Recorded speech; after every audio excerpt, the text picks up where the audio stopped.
ბათუმის ნომერ 1 სასპორტო სკოლაში მკლავჭიდში შეჯიბრება გაიმართა. ღონისძიებაში სხვადასხვა წონის კატეგორიებში მოასპარეზე სპორტსმენებმა მიიღეს მონაწილეობა, რომელთაც 20 წლის არაღამატებოდა.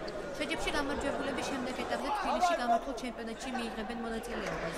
საბოლოოდ კი საპრიზო ადგილების მფლობელები საერთაშორისო ტურნირებზე საქართველოს ღირსებას დაიცავენ. სპორტული ღონისძიება აჭარის სპორტისა და ახალგაზრდობის სამსახურის მხარდაჭერით გაიმართა. გამარჯვებულთა შემდგომ ეტაპების ასპარეზობას იგივე უწყება დააფინანსებს.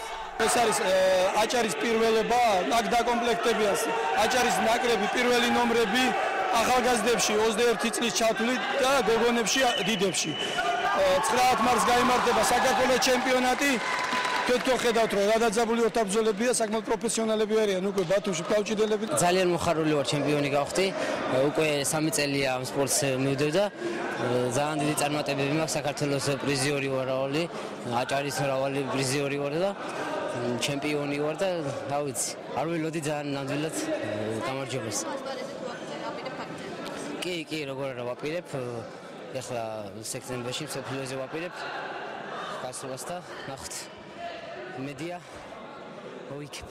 აჭარის სპორტისა და ახალგაზრდობის საქმეთა დეპარტამენტი ყოველწლიურად ატარებს ამგვარ ჩემპიონატებს, რადგან გამოვლინდნენ საუკეთესო სპორტსმენები, რომლებიც გაემგზავრებიან საქართველოს ჩემპიონატებზე. გამარჯვებულები და საპრიზო ადგილზე გასული სპორტსმენები დაჯილდოვდებიან თასებით, სიგელებით და ფასიანი საჩუქრებით.